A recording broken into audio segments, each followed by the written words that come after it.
మీరు చెప్పినట్టు వస్త్ర రూపంలో గాని, ఏదైనా ఆర్నమెంట్ కొంటే గాని డబ్బు ఉందని అంటుంటారు. సో, అలాంటప్పుడు ఇప్పుడు మా దగ్గర నిజంగా డబ్బులుండవు కొంతమందికి. ఫోన్‌పేలో ఉండవు. బంగారం కొనిస్తారు. అసలు అన్నీ అయిపోయి ఉంటాయి. ఏదో దానికి ఇప్పుడు నెల 1 మంత్ సాలరీ వచ్చిందంటే అవును. వివిధ రకాలుగా ఖర్చయిపోతుంది. సో, అప్పుడు వాళ్ళ దగ్గర కొంతమంది జీరో అయిపోతుంది వాళ్ళ బ్యాలెన్స్. సో, అలాంటప్పుడు ఏం చెప్తే మంచిది? అలాంటప్పుడు కూడా పాజిటివ్ మైండ్ హ్మ్. డబ్బు నా దగ్గరికి వస్తుంది. వస్తుంది. ఏదో ఒక రూపంలో నా దగ్గరికి వస్తుంది. నా ప్రతి అవసరాన్ని తీరుస్తుంది. ఓకే. సో, అలా చెప్పాలి. అలా చెప్పడం వల్ల ఏమవుతుందంటే డబ్బు మీద నీకు పాజిటివిటీ అనేది డెవలప్. ఓకే. ఇప్పుడు మీరు ఒక వ్యక్తిని ఎప్పుడు నీకు రాదు రాదు రాదు అని అన్నాం అనుకోండి, చిన్నపిల్లలు ఉంటారు, నీకు ఇది రాదు రాదు అనుకో, నువ్వు రాదని చెప్పావు కదా నేను చేయను అంట. అవును. అలాగే డబ్బు లేదు లేదు అన్నప్పుడు నువ్వు లేదు అని ఫిక్స్ అయిపోయిన తర్వాత నేను ఎలా వస్తాను నీ దగ్గరికి? నువ్వు వద్దు అన్నావు, నేను రాలేదు. సో డబ్బు మన దగ్గరికి రావాలంటే you are ready to accept it. కొంతమంది డబ్బులు ఉన్నాయా అంటే నిండుకున్నాయి అంటారు. నిండుకున్నాయి అంటే లేవు అని అర్థాన్ని నిండుకున్నాయి అని అంటారు. అయిపోయింది. ఓకే. సో అంటే చెప్పే విధానాన్ని బట్టి పూర్వకాలంలో డబ్బు లేదు అనేవారు కాదు, డబ్బు నిండుకుంది అనేవారు, సామాన్లు నిండుకున్నాయి అనేవారు. సో అంటే దాని అర్థం ఏంటి? లేవు అని అర్థం. కానీ మనం సింపుల్గా ఏంటంటే లేవండి డబ్బులు లేవండి అనేస్తాం. అలా కాదు. డబ్బు విషయంలో మనం మాట్లాడే ప్రతి మాట కూడా ఫ్రీక్వెన్సీని. నా ఫ్రెండ్ అయితే ట్యూస్డే, ఫ్రైడే ఇలాంటి టైంలో ఏదైనా ఏమంటారు మిర్చి ఉంటుంది కదా, అది అయిపోయిందన్నా, ఉప్పు అయిపోయిందని చెప్పిన మామూలు కొట్టు కాదు ఉండేది. సో నిండుకుందని చెప్పు అని చెప్పి నేను ఒకసారి వెళ్ళి చూసాను. నిండుకున్నది లేదంటుంది, ఇదేంటి డిఫరెన్స్ అని. తర్వాత నాకు అర్థమైంది, ఓకే డబ్బా ఓపెన్ చేసి ఓకే ఖాళీ అయిపోయిందని నిండుకుంది అంటున్నారు వీళ్ళు అని చెప్పి. సో బియ్యము ఇలాంటివి స్పెసిఫిక్ గా కొన్ని వాటికి బియ్యము, నూనె, కారము ఇలాంటి అన్ని కూడా అలాగే నిండుకున్నాయి అంటుంటారు. అంతేకాక డబ్బుకి సారీ చెప్పడం నేర్చుకోవాలి. ఎలా మేడం? తెలుసో తెలియక మనం చిన్న చిన్న పొరపాట్లు చేస్తుంటాం. డబ్బుదేముందండి, కుక్కను కొడితే వస్తుందండి, మనకు చాలా చోట్ల స్టేట్మెంట్స్ వస్తుంటాయి. అవునండి. కుక్కను కొడితే నిజంగా డబ్బులు వస్తాయండి? రావు. ఉన్న డబ్బులు ఖర్చు అవుతాయి. కొరికిందంటే వ్యాక్సిన్స్ వేయించుకోవడానికి సరిపోతుంది. అవును కదా, అది తప్పదు. అలా కాదు. డబ్బు మీద నువ్వు ఎంత గౌరవాన్ని పెంచుకుంటావు, ఎంత క్షమాపణ చెప్తావు. తెలుసో తెలియకో ఏవో చిన్న చిన్న పొరపాట్లు చేసి ఉంటాం. కొంతమంది డబ్బుల్ని కూడా విసిరేస్తారు అహంకారంతో. లెఫ్ట్ హ్యాండ్ తో. మనిషికి అహంకారం ఉన్నప్పుడు డబ్బు రాదు. డబ్బు విలువ తెలియనప్పుడు డబ్బు రాదు. మనం చేసే ప్రతి పని కూడా డబ్బుకి లింకప్ అయి ఉంటుంది. డబ్బుకి సారీ చెప్పడం నేర్చుకోవాలి. Money, I'm sorry, please forgive me, thank you, I love you. ఇవి రోజు చెప్పడం వలన మనీ పట్ల మనం ప్రవర్తించినటువంటి నెగిటివిటీ ఏదైతే ఉందో అది పాజిటివ్గా మారుతుంది. మనం ఎప్పుడైతే తప్పు చేసామో దానిని సారీ చెప్పి క్షమాపణ చెప్తామో మనం చేసినటువంటి తప్పుని తెలుసుకున్నట్టు అనమాట. ఇప్పుడు పొరపాటు అయిపోయింది, ప్లీజ్ ఏమనద్దు అని అన్నప్పుడు you are ready to accept it. Yes కదా. అప్పుడు ఖచ్చితంగా డబ్బు రావటం అనేది మనకి జరుగుతుంది అనమాట. ఏదో ఒక రూపంలో మన అవసరం తీరడానికి ఏదో ఒక రూపంలో డబ్బు మన దగ్గరికి రావటం అనేది జరుగుతుంది. డబ్బు లేకుండా నువ్వు బాధపడుతున్నావు అని అంటే అర్థం ఏంటంటే ఎప్పుడో నువ్వు ఏదో విధంగా ఆ డబ్బుని ఆ విషయంలో నువ్వు మిస్టేక్ చేసావు కాబట్టి ఈ రోజు నువ్వు అది ఇబ్బంది పడుతున్నావు. ఇమ్మీడియట్గా మనీకి సారీ చెప్పండి.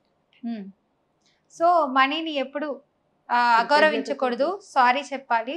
సో నాకు ఈరోజు ఇంత హెల్ప్ చేస్తున్నందుకు థ్యాంక్ యూ అని కూడా అంటుండాలి. దాన్ని జాగ్రత్తగా పొదుపుగా వాడాలి, అతిగా వాడకుండా. వచ్చిన డబ్బులో ఫస్ట్ కొంత పర్సంటేజ్ ఆఫ్ డబ్బును మనం సేవ్ చేసుకోవడానికి పెట్టుకోవాలి.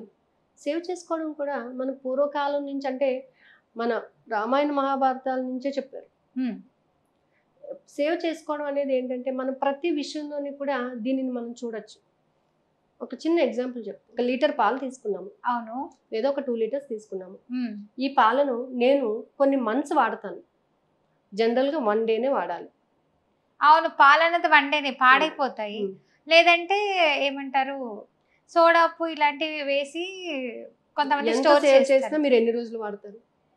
2 డేస్ మాక్సిమం 3 డేస్, అంతకు మించి అయితే ఉండదు. లేదంటే ఫ్రిడ్జ్ లో పెడితే కొంచెం నిలువ ఉంటుంది. ఒక వారం ఉంటుంది. కానీ నెల రోజుల్లో అయితే కొన్ని మంత్స్ వరకు వాడచ్చు.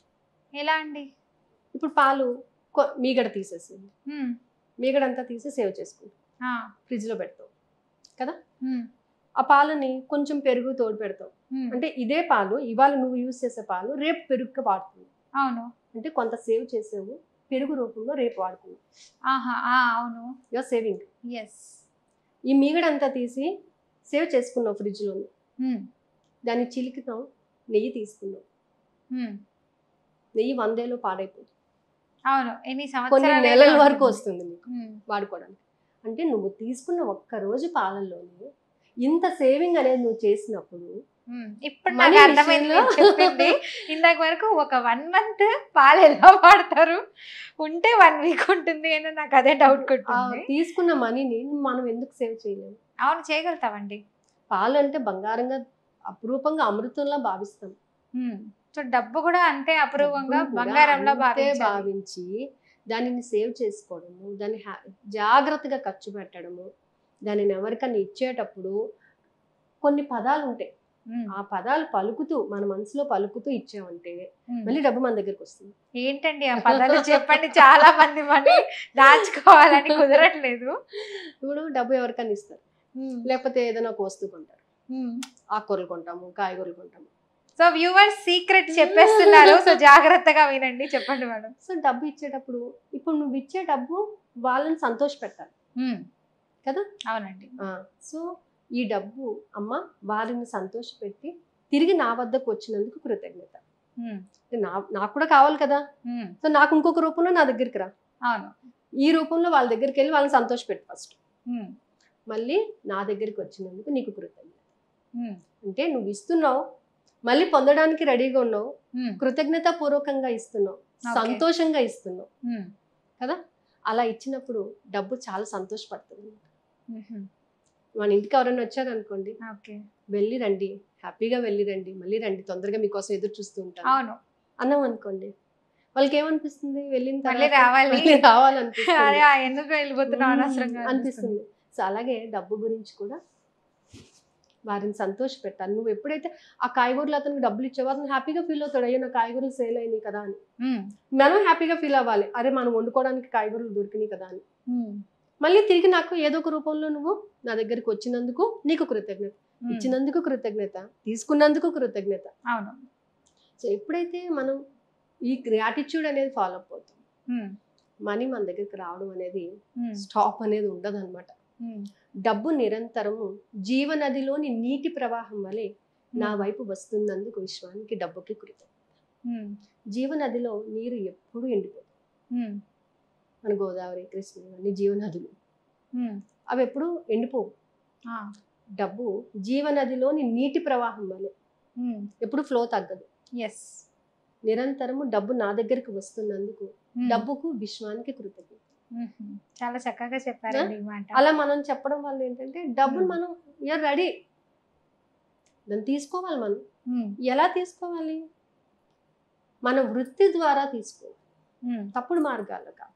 అవును. నేను నా వృత్తిని ప్రేమిస్తున్నాను, నా వృత్తి ద్వారా నేను ఆర్థికంగా ఎదగాలనుకున్నాను, నా వృత్తిలో అనేక అవకాశ మార్గాలను నాకు కల్పించినందుకు కృతజ్ఞత. డబ్బు ఎవరిదో ఎవరి దగ్గరదో నాకొద్దు, ఒక అవకాశం ద్వారా నాకు లభించిన డబ్బుకి కృతజ్ఞత అని చెప్పాలి. ఎప్పుడు డబ్బును అడగండి, అవకాశాలు అడగండి. అవకాశాలు అనేవి స్టాండర్డ్.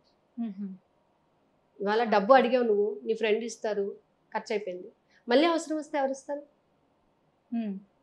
10 సార్లు ఇస్తారు, 11 సార్లు ఇస్తారు, తర్వాత ఏమంటారు? ఏం పని లేదా, ఎవరు ఎన్నిసార్లు అడుగుతారు, ఎవరు మనం అడగలేము కూడా. బట్ అదే నీకు ఒక అవకాశం ఉందనుకోండి, నువ్వు సంపాదించుకునే అవకాశం, నీకు డబ్బు వచ్చే సోర్స్ ఉందనుకోండి, బ్యాంక్లో డిపాజిట్ చేస్తాము, నెలకు వడ్డీ వస్తుంది, అదొక సోర్స్ నీకు. అవునా? అలా ఒక సోర్సెస్ ని క్రియేట్ చేసుకోవాలి అంతే తప్ప ఎప్పుడు డబ్బు కావాలి అని అంటే డబ్బు కావాలి కాదు, డబ్బు పొందే అవకాశాలు కావాలి. ఓకే.